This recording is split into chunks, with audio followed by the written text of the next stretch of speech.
Ladies and gentlemen, we're back for another Elite Heat this week, and it's a special one. It's Backlash week, Kevin. We had a WWE draft, night 2 on Monday night. A bit happening, not too much, not a crazy news week, but it's more so about Backlash today. So, how you doing, pal? I'm good. How are you, pal? Yeah, good. I'm excited. I got my beanie on. The audio only is going to be able to see this. Got a beanie, got a big jumper on. It's like 5 a.m. over here. It's like 0 degrees. It gets cold in my part of the world, but by sounds of it, you're chilling. You got a t-shirt on, loving life. Yeah, I got the Hurt Business shirt on. This is a throwback to when Bobby Lashley was relevant. Just 2 short years ago, Bobby Lashley was the hottest thing going in WWE, and now he's got the privilege to wrestle Bronson Reed and Austin Theory in a triple threat match at Backlash. What a privilege and honor it must be for him. He's wrestling the guy that beat an old John Cena at WrestleMania, but I digress for the moment. Yeah. The big news, pal. Big news. It's all AEW centric. We got a lot of AEW news going on. First of all, AEW Dark and AEW Dark Elevation have been canned. They got the Benoit treatment. They're being erased forever from memory. I'm pretty sure I said this immediately after the Collision show was announced that they're gonna have to cancel Dark and Elevation. They're gonna be on TV 6 days a week. Like, that's kind of crazy. But I mean, it was a business decision. It was a decision from the partners, the distributors of AEW, the Warner Bros. At least here in America, I'm not sure where in the land down under in Europe everybody watches AEW. But nevertheless, they were just like, we want your programming to be on our network only. Can't go anywhere else. No YouTube, no Netflix, no ESPN, whatever the other rumors were. And so they got Bleach Report and TBS and TNT. Warner Bros is pimping out AEW content. It's getting wild out here. Oh yeah, pal. And on top of that, speaking of big shows, All In, 35,000 people already bought tickets for All In. Incredible. They had 60,000 people, I think, in queue or that pre-signed up or pre-enrolled, whatever. Yeah. Isn't that insane? What's your most savage, transparent, most just vile, in-depth analysis, your most brutally honest thoughts on All In? That lead-in is going to be longer than my answer. No, good on AEW. That's my big thing with this. I've been alerted to how this has become another tribalistic thing on Twitter and these other platforms. This is it's good for AEW and it's good for wrestling. Is it that hard to digest? Like, it's great news. I think that number, because Kevin, we're now, as of the recording of this, we're at the beginning of May. This show is end of August, I believe. Yeah. Just to confirm, So that's still 3 months away. They haven't really announced any matches yet. All that's happened is they've pretty much brought Jeff Hardy back, and the rumors to get Phil Brooks back in the fray for this show. That's all we really know so far. So it waits to be seen. They're doing Double or Nothing. They announced the main event for that. They're building that show still. This is like the next pay-per-view after. So they've already hit around 40,000 thus far, and it waits to be seen. So do they push a sellout? I don't know. If they've got this many 4 months out, that's a strong indicator. Like, if this pre-sale came out and they had like 15, 20,000, I'd think, oh my God, they're going to get to like 35K. That's going to be a disaster. But a 40,000 number already here. Big things on the horizon, perhaps. It could be a big special show. Exactly. You're talking about the tribalistic nature. I mean, I log on Twitter and I check the timeline for like 3 minutes, whatever. Oh God. And all I see is like these anti-WWE and anti-AEW accounts just like crying back and forth, like insulting each other and whatnot. You got people that are like, oh, Meltzer, when it comes to WWE, Meltzer's like, oh, they sold 50,000. Oh, he scoffs at that. And then they're like, oh, but when AEW sells 40,000 under questionable tactics, it's like, great, hip hip hooray. And then they're like people are posting pictures of like the Ticketmaster like blueprint. Oh no! Of the seating arrangement for the show, and like, oh, half the chairs are grayed out. Half the chairs are grayed out. It's a classic move to make the arena seem sold out. And I was just like, bro, why do you care? First of all, why do you care so much if AEW is selling out the arena? But that's not important. I'm gonna ask you a serious question, very serious in regards to AEW. You mentioned the main event of Double or Nothing. It's the four pillars. It's your favorite wrestler, Sammy Guevara. He's facing Jungle Boy. He's facing Darby Allin, and he's facing MJF. We got a fatal four-way. The four pillars of AEW are going at it. I have to ask you now. You're the biggest MJF fan out of anyone I've ever met. Is MJF, as a top guy, as the top guy in AEW, has his title reign been a flop? Has his reign been a flop? Oh. No. Now, this is the thing. I look at the talent he's had to work with. What he did with Bryan, I thought was actually quite good. That had me watching that segment every week in their build-up and the lead into Revolution. I thought some excellent promos, excellent build, and a 5-star-ish, depending on how you view an Iron Man match. So that was a success. This, I get what they're going for. I do, with like the pillars, the young stars on display, MJF and the other three of them. I get it. It doesn't help MJF in this question you're asking me whether it's a flop. It doesn't help MJF that the other guys are so just unentertaining at presenting themselves on the mic and just generally as personalities. That doesn't help. Like, I'm sure, Kevin, the match will be fantastic, as is usually the case with these main events. Like, I've learned my lesson that counting out the AEW pay-per-view main event's a bad idea. Usually ends up being very good, generally. It's hard. You're hard-pressed to think of, like, dud AEW pay-per-view main events. They usually end up being at least pretty good. So this, I'm sure, will be an excellent match. But Kevin, Jungle Boy, do you remember that infamous promo he cut about 3 weeks ago where literally people were falling asleep in the audience? I remember it was 5 p.m. in the afternoon. I was watching this. I felt good. I felt fresh. I felt alive. I didn't have a beanie, didn't have a puffer jacket on. I was sat there. I'm watching to feel across everything for a late heat, Kevin. I want this to be a professional podcast. I'm sat here. He's cutting this promo. I'm thinking, make it stop, please. Please just let Sammy G talk. Let Darby Allin talk. Jungle, stop. Jungle enough. Jungle, no. Jungle. And then he kept going, and I fell asleep. So that's your favorite wrestler, Sammy Guevara. That's Jack Perry. That's Sammy G. That's Darby Allin. So Darbs. Look, Kevin, to answer the question, I don't think it's been a flop. I think for the most part it's been pretty good. It just doesn't help who he's competing with now. I get what they're going for, but those guys can't sell themselves. MJF has to sell an entire main event himself. That's my view. There you go. Yeah, he's being saddled by the talent that he's working with. I don't get it. Like, why not do a one-on-one match? Like, we could have get, like, your favorite wrestler, Sammy Guevara, the job guy of the Jericho Circle. Could have get him challenging MJF. Like, I get it. Is that a main event? I get it. Is that a double or nothing main event? I get it. But I'm just saying, the principle, the principle. Like, we're just, okay, we're going to throw these 3 guys in there. Whatever, these 4 guys. I'm not a fan of it. I'm not in love with it. I'll be honest with you. Are we going to do a full AEW Double or Nothing 2023 predictions? Are we? I don't know. I'm asking you. Yeah, we could do like 20 minutes. Yeah, 30 minutes. Yeah, chat. If you want to see that, if you want to see us do a Double or Nothing preview, so I'll save it. Yeah, I'll save it then. All right, pal. Let's get to the next thing. So there's a massive crossover match appeal that was like seamlessly promoted on Twitter over the past few days. And that's Conor McGregor versus Roman Reigns. Do you, Jimmy the Elitist? Yes. Yeah, you got your jumper on, you got your beanie.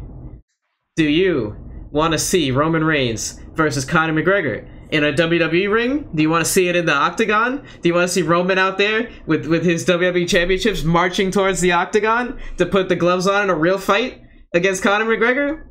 Do you want to see Conor marching down the ring, the square circle, and they have a fake fight? Do you care either way? Do you want to see them have a boxing match? Do you want to see them have a debate? Do you want to see them go on, Dr. Phil and have a debate? Is there anything McGregor-Roman Reigns interest you? Kevin, do a best of 5, best of 7 series, a WWE match, a boxing match, a UFC fight, a Jerry Springer face-off, a Dr. Phil face-off, a debate. But I can't do Jerry Springer. A debate. Do it all. Why the hell not? If that gets Roman Reigns, our champion who has 2 belts, on the show, why not? He hasn't appeared since the Raw after WrestleMania, and it's now nearly the 2nd week of May. So, are you salty about that, pal? I think it's ridiculous, Kevin. And you justified this man winning at WrestleMania. You said you were like, I double down. You were literally wearing his T-shirt last week. Like, are you a fan of him or not? I don't get it. Why do you have his T-shirt if you hate him so much? Kevin, you seem very interested as where my status is at with Ryan. Do you see Shannon Sharp bash LeBron James? Do you ever see that? Yeah. No. Do you watch the show? No. Do you watch Undisputed even? He does not bash LeBron, pal. Oh he critically analyzes his decisions on the court. That's exactly what I'm doing now, pal. And you're trying to. No, you're spreading hate speech on Roman Reigns. Oh, okay. Yeah, throw the buzzwords out, pal. Yeah, okay. But no, so as I was saying, let's get this back on track before it goes totally off the rails. Reigns and Conor McGregor, they had that little back and forth in like 2016, and from memory, didn't they? Where, you know, and Conor McGregor said something about being in WWE, and Reigns was like, you're the size of my leg, I'll squash you, or something like that. And Conor McGregor was like, you fake fight, and then that was their like Twitter back and forth. Yeah, Roman don't want those problems.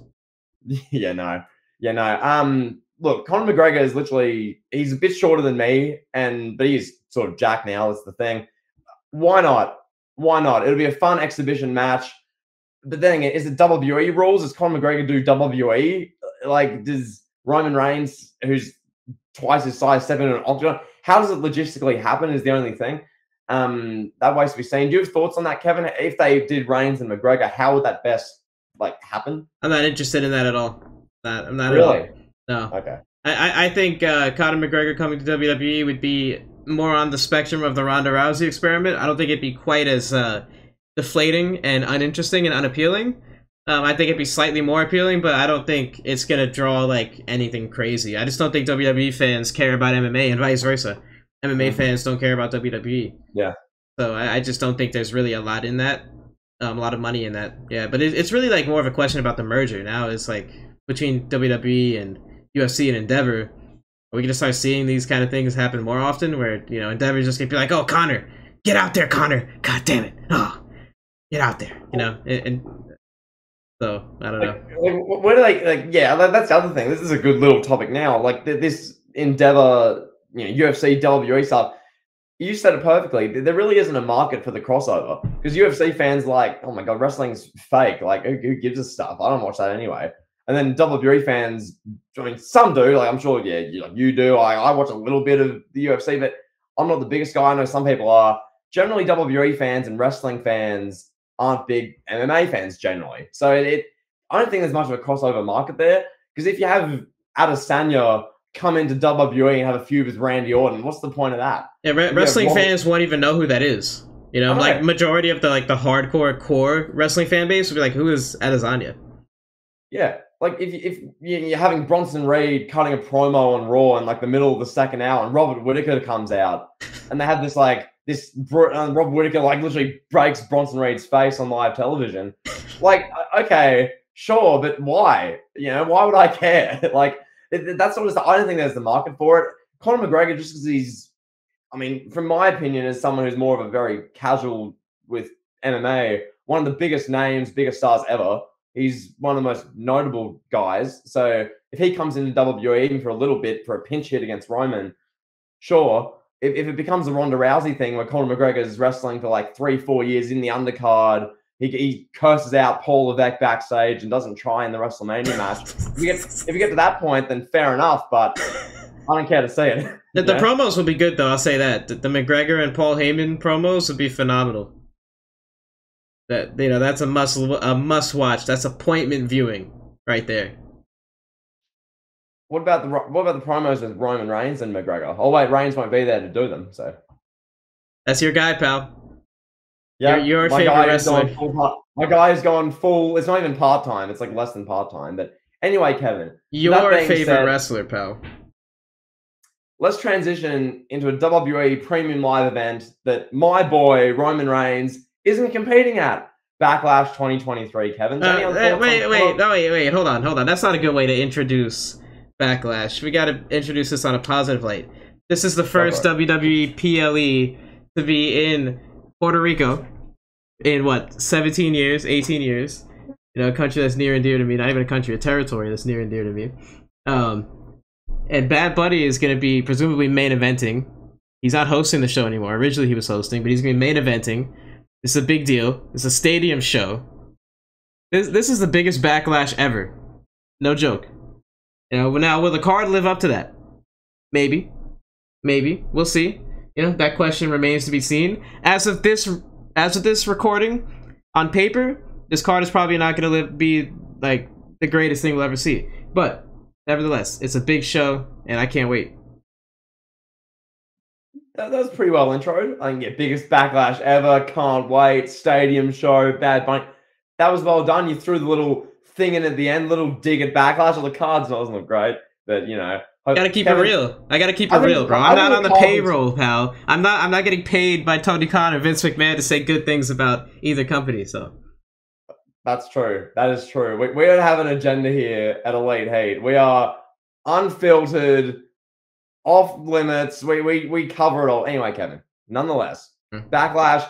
What do you want to start with this show? I made the dig with Reigns, but really, my general opinion on this card, I think as an event, it'll turn out pretty well. The main two matches, the two pillars of this show, to me, it's the Bad Bunny match against Priest, the San Juan street fight.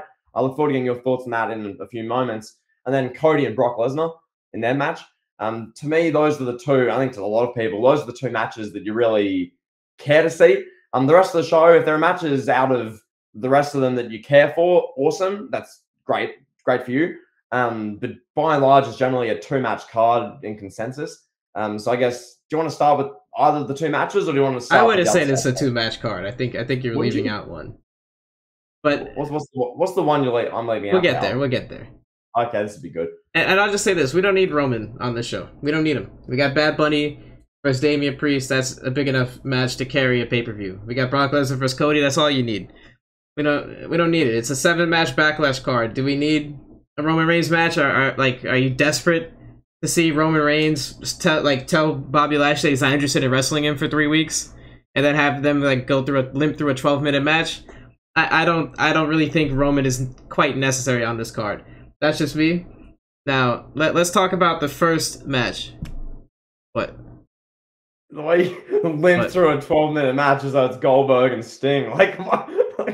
But I mean, you know, Roman's, you know, he's not all that interested unless it's a Big 4 pay-per-view or, you know, he's getting the cashola, so. Then you shouldn't have the titles then. But nonetheless, Kevin, I look at that and think, you mentioned the stadium show, Bad Bunny, the biggest Backlash ever. You've already got 2 big matches, and you'll argue for a third one in a few moments with, you know, obviously, Lesnar, Cody, you got Bad Bunny and Priest, these big matches.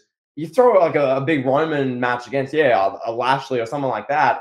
Then all of a sudden you're thinking, oh my god, like WWE putting real effort into this show. You got some like big match. Then all of a sudden it's feeling like a real marquee sort of event. Like this event sort of feels like a bit of a, you know, there's some good matches. It's a Backlash, pal. It's exactly. It's a Backlash. It's a show after WrestleMania. It's a Backlash. But you could get a feeling like Extreme Rules 2012, where it was like, oh my god, the card's as good as WrestleMania's, but nonetheless. Yeah.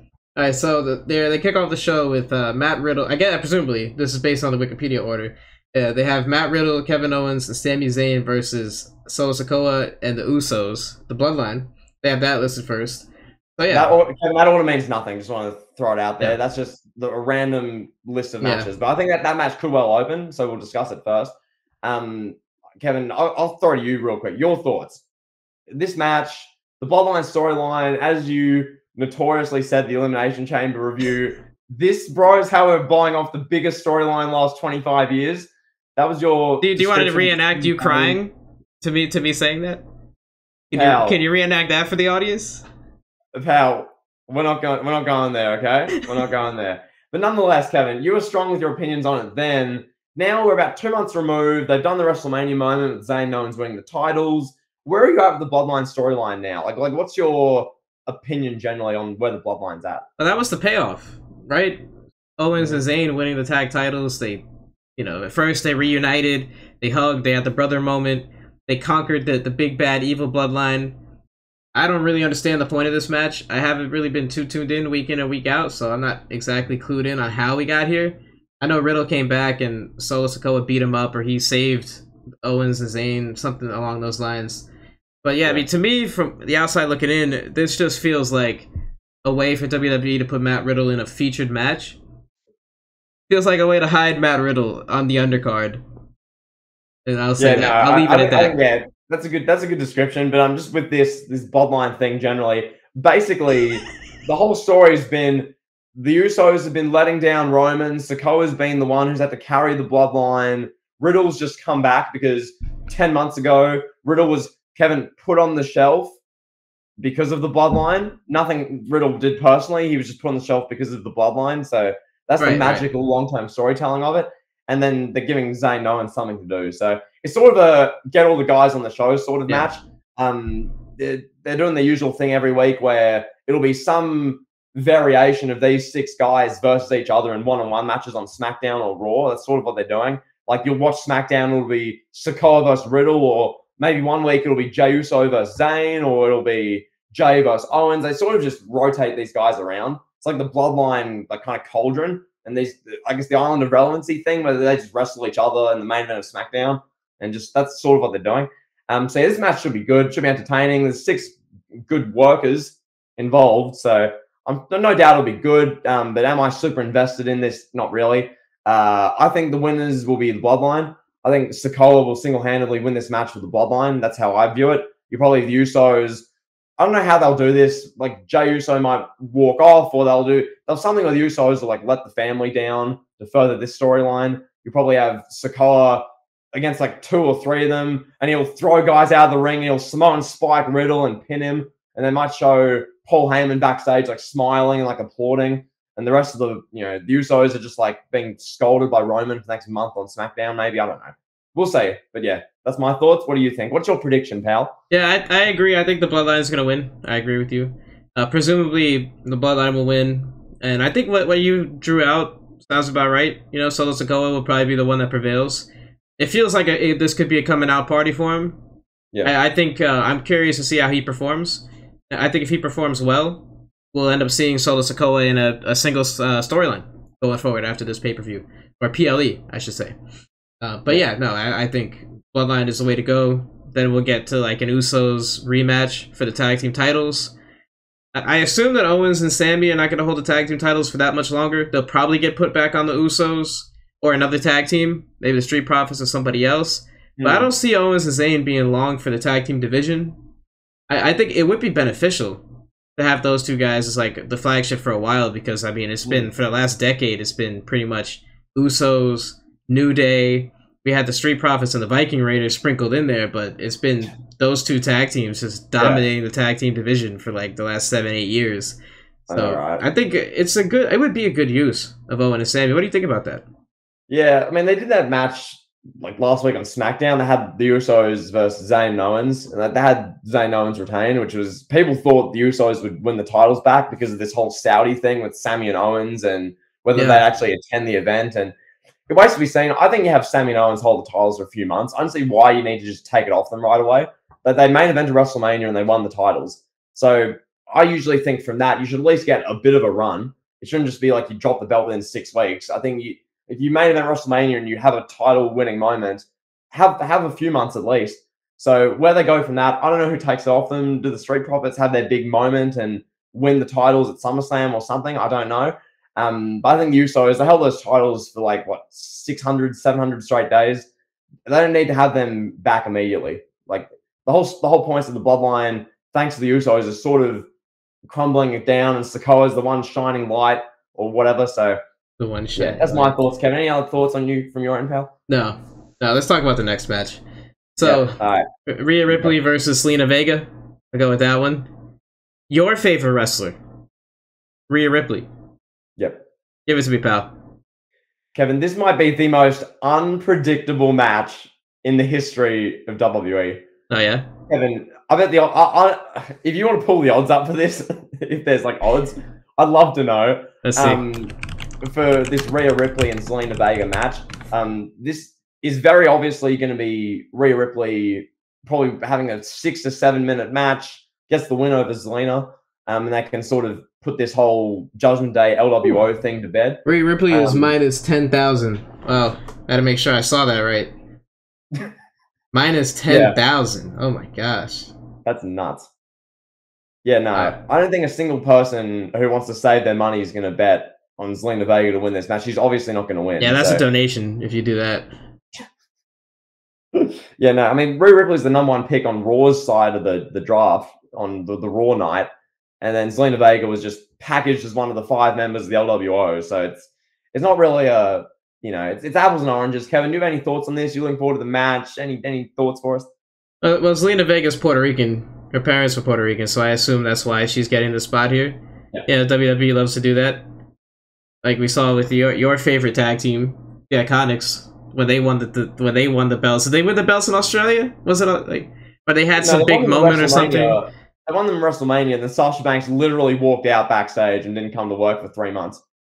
Anyway. I know they had some big moment in Australia. I don't remember what it was. They did, yeah.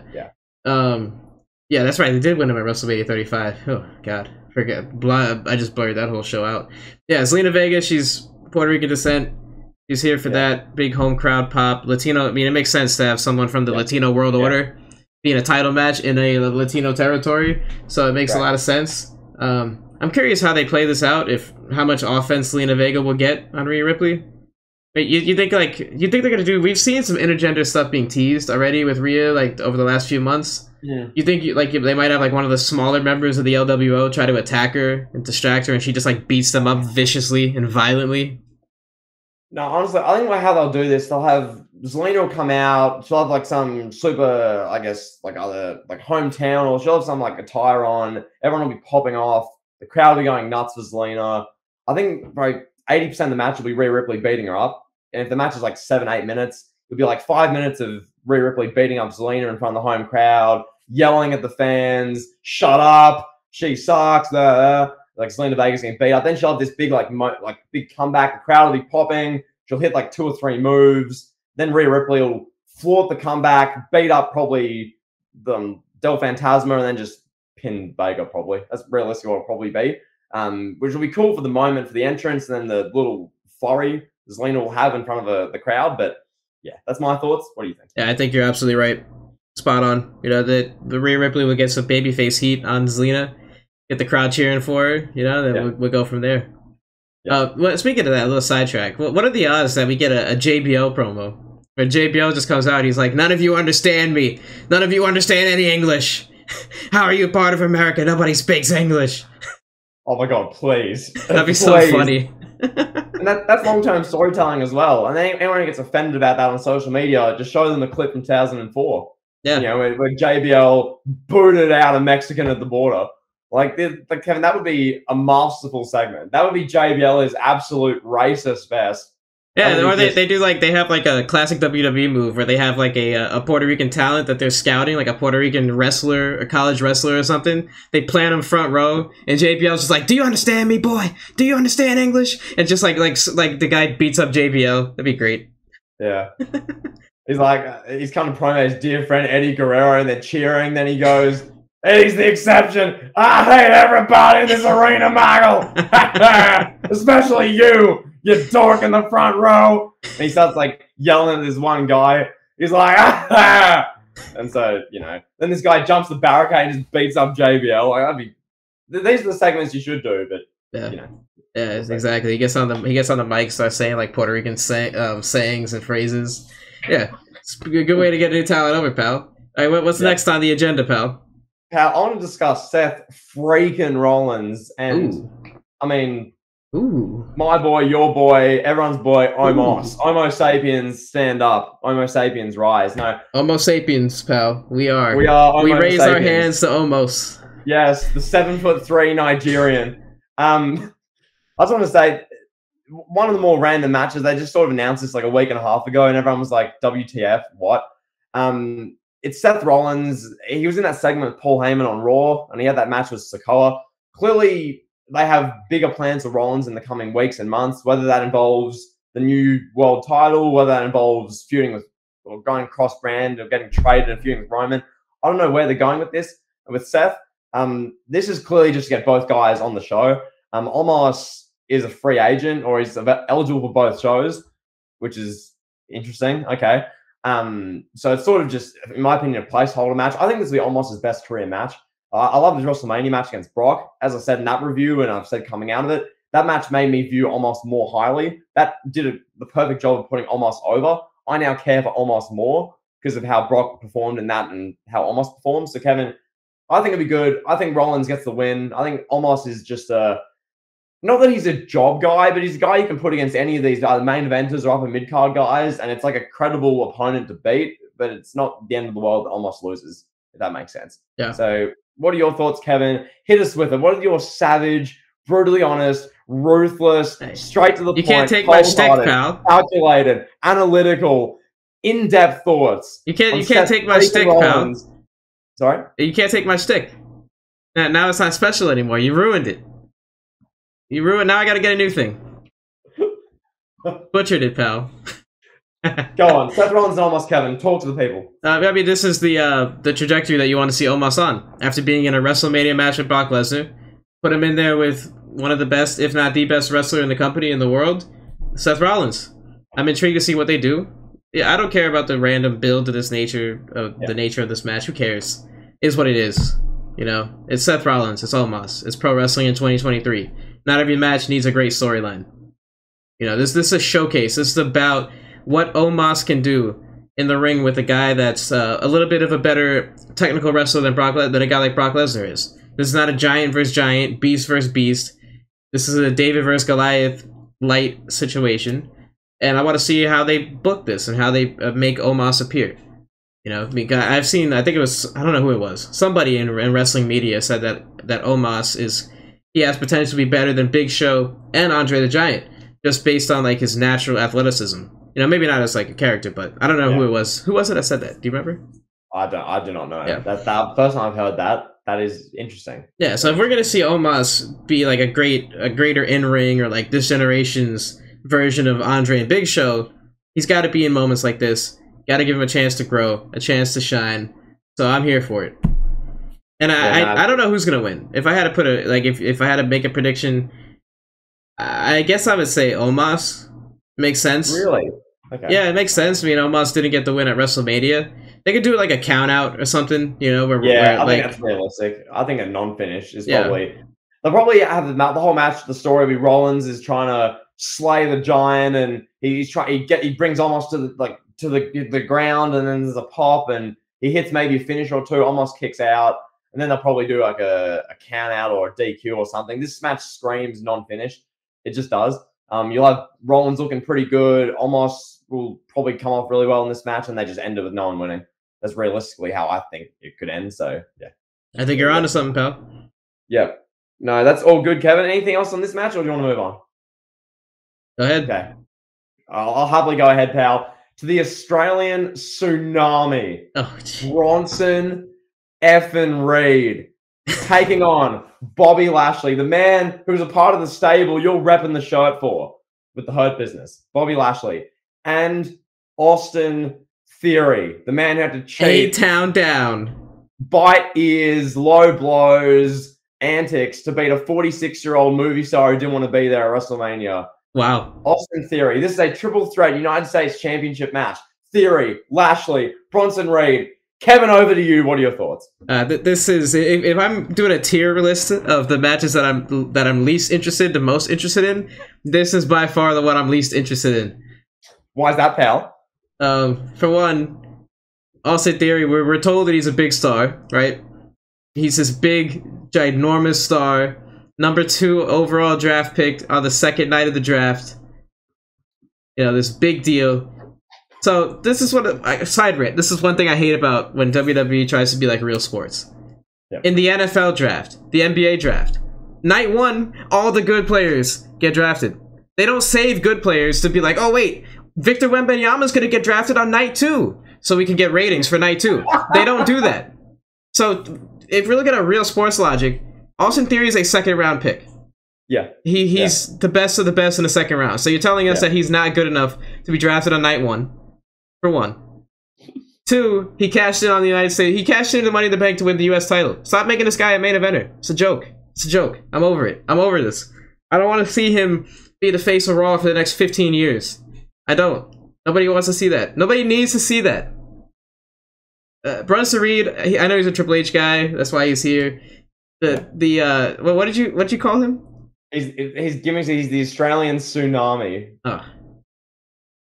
Because his 400 pounds of fat rolls are going to tsunami fall on you. That's the thing. He's going to jump on you with his rolls. I digress. That's the gimmick. Oh yeah, I feel bad for Bobby Lashley. Bobby Lashley probably wants to put his 2 weeks notice in right now and see if AEW is hiring. Bobby Lashley is the most underrated main eventer of the 2020s. He was the WWE champion. He was in the Hurt Business. He's had big feuds with like Drew McIntyre, and he's been Brock Lesnar's feud. He's done some great stuff. But then there's stuff like this, which this is what the whole Drew McIntyre fell into. This is what Lashley's fallen into.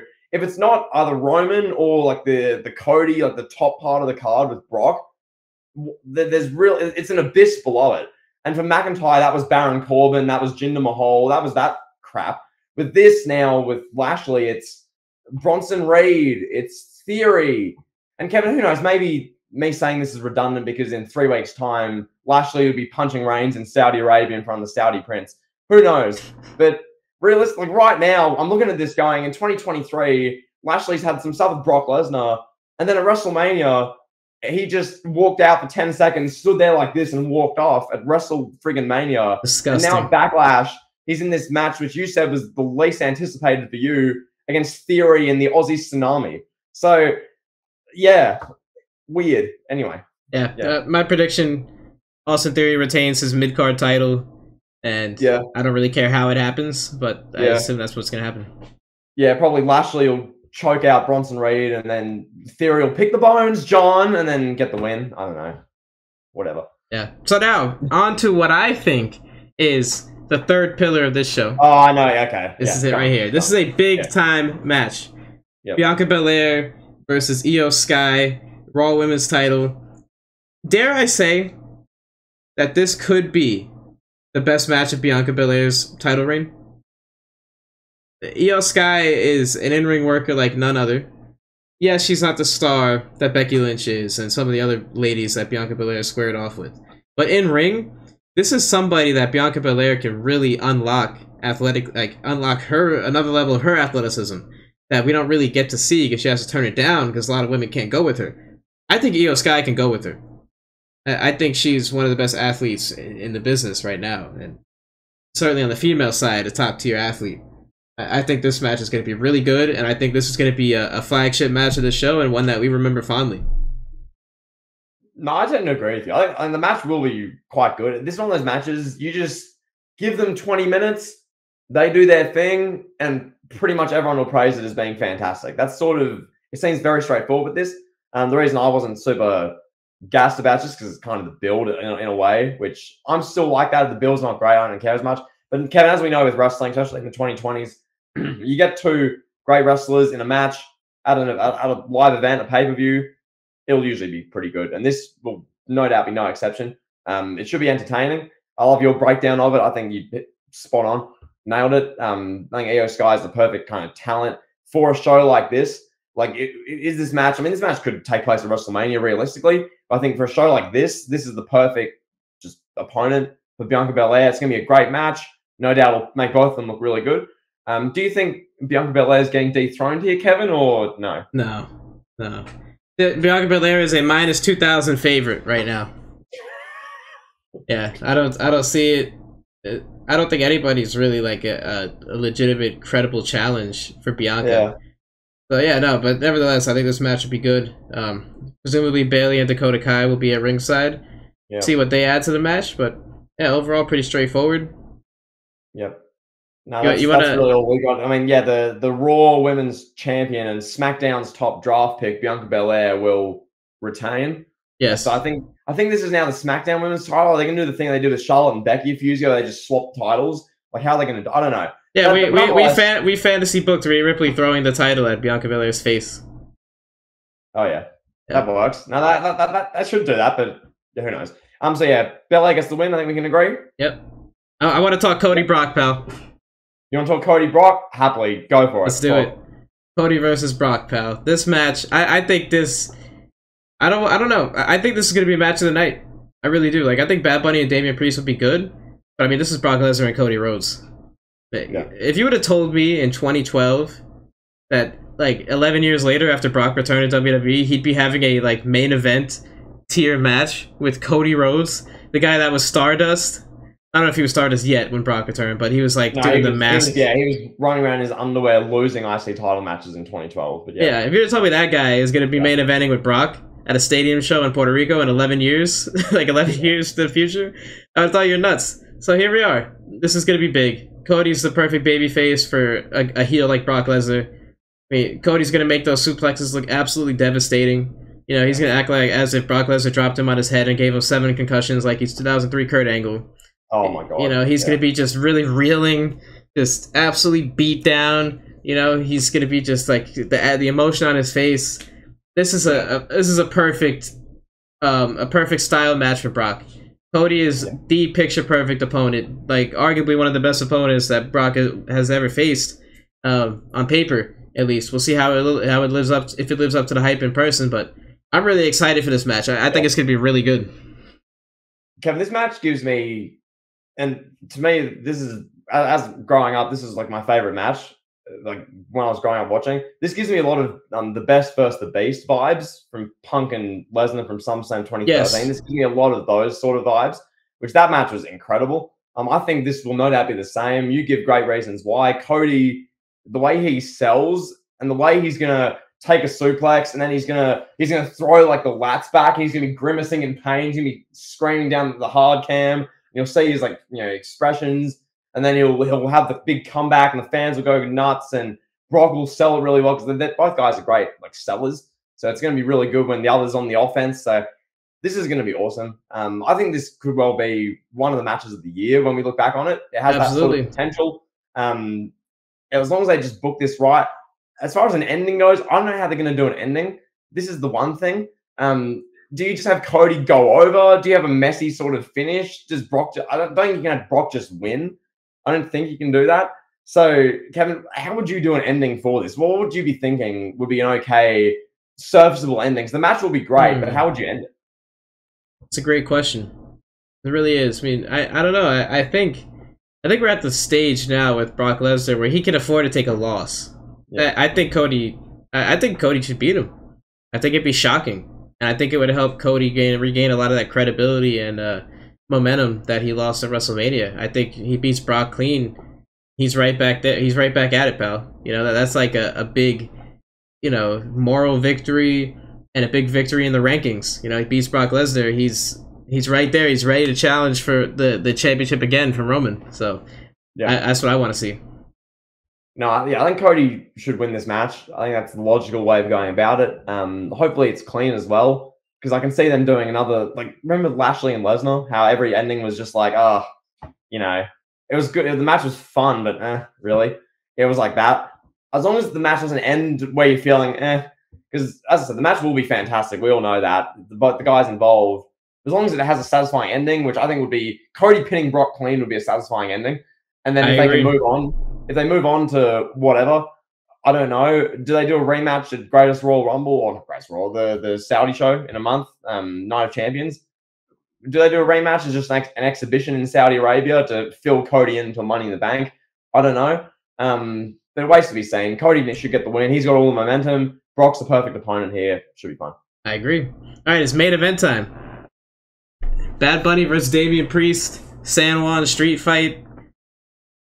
This is going to be something. It's really going to be something. It's going to be a spectacle. It may not be the greatest bell-to-bell technical wrestling match, but it's going to be a spectacle. It's going to be a show stealer. These two guys are going to do some crazy stuff. Damian Priest, super athletic. We saw what Bad Bunny can do athletically at his WrestleMania match. And it has been over 2 years now since he wrestled a wrestling match. So we'll see what he's learned, what he's picked up, what he's willing to do now. I mean, he's having a street fight. Crying out loud, and this is definitely, like I said, to hide weaknesses, but it's gonna be a fun brawl style match. It's the perfect main event. Bad Bunny in his homeland. Doesn't get any bigger, any better than this from a WWE perspective. This is like Bad Bunny's the top guy when he wants to be in WWE. He's part of WWE. He's part of the family. He was in there in the Performance Center. If you listen to Triple H talk about him, in there learning how to take bumps, learning how to run the ropes, learning how to do all this stuff. He didn't come in and was like, no, I'm a celebrity. I'm just going to come in and win, and I'm the best, and all this. He came in and was a fan and has been a fan for a long time. and he's the biggest star in pop culture right now. You know, the biggest musician. He's up there with The Weeknd and Drake and guys like that. So it's a big deal all around.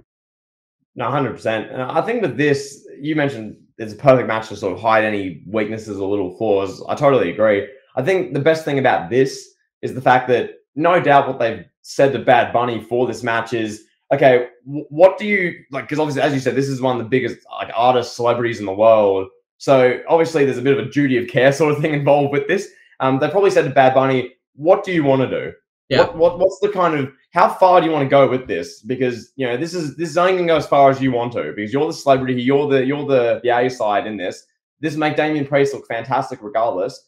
But you know, what do you feel comfortable doing? And Bad Bunny, he's been a lifelong fan. We know this. You've made a video on Bad Bunny. Anyone who's watched the company in the last few years knows this. I reckon Bad Bunny's got some crazy ideas he wants to do. I think this is like a once-in-a-lifetime thing for him. This is in his part of the world. He's going to be an absolute icon when he comes out. He's going to get an incredible reaction. I think they're going to do 1 or 2 crazy TMZ, like, viral spots in this match. I don't know what they're going to do, but I think Bad Bunny will make it so that something, 1 or 2 things crazy happen, that when we're doing the review, we go, can you believe Bad Bunny jumped off X, or Priest through Bad Bunny through this, or they did this spot? Something's going to happen like that. So I can't wait to see what they do. That makes the match super interesting to me. Just how far will Bad Bunny take this? Because it only goes as far as he wants it to. So yeah, it's going to be great. The crowd's going to be awesome. Priest, regardless of Priest could lose, but just being in this match makes him, in my eyes, once again, more of a star. Absolutely. It's the same thing with almost a WrestleMania, with Dom Mysterio WrestleMania. Now it's Damian Priest here. Him being in this spot puts him over in my eyes. So yeah, it should be great. Bad Bunny, in my opinion, should get the win in Puerto Rico. I think that would just be a great moment. Generally, Bad Bunny hits some big finisher, or he does something big, pins Priest, the crowd goes nuts, he's celebrating, maybe jumps in the crowd, and he does some crowd surfing. So I don't know. Maybe you see performs on his songs after the match to celebrate. I don't know how they do it. Should be great. Yeah, it's absolutely insane that this guy was like, last year he was touring the world, had like the highest grossing tour by any musical artist ever, selling out stadiums and all that, and now he's just casually headlining a WWE PLE. It's like it's just insane. It's mind blowing. Yeah. The fact that somebody like this is committing to do a big time match and big time, like, really have a pay-per-view built around him, essentially, is what's gone on here. And you know, we've seen him go in there. It's not like he's covered in shaking hands and kissing babies when he appears on Raw. He's getting thrown around by Damian Priest. He's cutting promos. He's on commentary. He's doing a ton of different things. So the build-up's been fun for this match. It's put a spotlight on Damian Priest. I think the days are kind of gone of Damian Priest being like a potential building block, a potential big star. But Damian Priest, I think, is settled into as a guy that is like a good utility player, good role player. Yeah. He can main event this. It's going to be a big payday for him. He can main event the show. You know, if they need him to face Cody, if Cody's like the world heavyweight champion on Raw, they need him to face Cody. Cody has no opponent in December or something. He's a guy that can step in and do that. It's only going to elevate Priest more, make him more valuable, make him more of an asset. So, yeah, I mean, he's got a ton. I mean, he's got a ton of leverage now for negotiating a new contract. Like, hey, bro, I kept Bad Bunny safe, and, you know, I wrestled a safe match with him, presumably, and you know, it's big for his brand and for his pockets. So yeah, all around great stuff. It's just cool to see 2 Puerto Rican men main eventing a pay-per-view in Puerto Rico. Very cool for me to see that personally. I'm sure my dad will love that. I can't wait to watch the show. I'm so excited. It's gonna be kind of emotional watching it. I can't wait. Were you watching this show with the family, or were you watching yourself? Or like, walk us through when Kevin's watching Backlash. Yeah. What's that going to be? Because obviously, you know, this is more your event here. This is, you know, your part of the world. This show would mean a lot more to you, obviously. So just talk us through that. You know, how you be watching Backlash, that sort of stuff. Yeah, definitely going to watch it with my family. You know, my family would be very intrigued in this. Yeah, my family's a little bit older. They don't really know too much about Bad Bunny. They understand and appreciate his place in the culture. You know, they're not really listening to him. If I had like maybe younger parents that were like you know, it'd be different. But so it's not like, oh my god, I have to see Bad Bunny. You know, I don't really have any friends that are like crazy, like, oh my god, I gotta see Bad Bunny wrestle. Like, it's just from a cultural standpoint, it's really cool. just to see it. And I hope another show comes back to Puerto Rico, because I'd love to go to one. I haven't been to the island in a long time, so I'd love to go. But yeah, it's just gonna be awesome. It's gonna be very, very cool, very surreal. I can't wait. Yeah, I was gonna say with this is why doing shows in international markets just works so well. Like Kevin, you could do this show in somewhere in Ohio or in Corpus Christi or Rhode Island or whatever, some random part of the States, but it wouldn't hit nearly the same as you're going to do this show. I have no doubts the main takeaway from this show will be, oh my God, the audience was amazing. Yes. The crowd was so loud. They were into everything, especially in the Bad Bunny match, but yeah, the Zelina Vega match, the Cody Brock match, but probably the Bianca Belair, Io Sky, even the Bloodline 6-man tag. The crowd's going to be really into it and going to make the show what could be maybe, I don't know, 6.5, 7 out of 10 show into like an 8.5 sort of show. Absolutely. 10. So yeah, the crowd's going to be awesome. International pay-per-views are where it's at. They're doing Money in the Bank coming up. Saudi's a bit of a different thing. That's a whole separate conversation. But yeah, no, it should be awesome. It's cool that they're doing this show. Enlighten us, pal. Why is that a different conversation? Get deep in the weeds, pal, on the complications of the Saudi Arabia and WWE relationship. No, nevertheless, yeah, no. After running through this card, 7 matches, I think it's a great card. We don't need Roman Reigns. It's going to be a great show. It's going to be a solid 7 out of 10. And yeah, I can't wait. So, I said that 18 times. Let's get it. Saturday can't come fast enough. Got the Knicks Heat in the playoffs. You got Backlash. The Knicks barely beat the Heat without Jimmy Butler at home in Game 2. It's mind games, pal. Mind games. So letting them think they're in control. You know, the Heat think they're in control. They go into Miami feeling good, and then Julius Randle's gonna stomp on them, bro. Julius Randle's gonna stomp on Jimmy Butler, bro. Awful things about Julius Randle. You don't support him that much. All right, pal. So, anything else you want to throw in? Yep, I'll just throw in. Go Lakers. I'm rooting for them now. Now the Bucks got bottled out because their coach sucks at coaching. What a bandwagon. Giannis is back for 3 games. Go Lakers. Disgusting. Bring it home. Disgusting. I'm disgusted. Go Embiid. I'm proud of Embiid, the MVP. Jokic is a fraud. Disgusting. All right, we'll talk to you guys next week on Elite Heat. This has been great.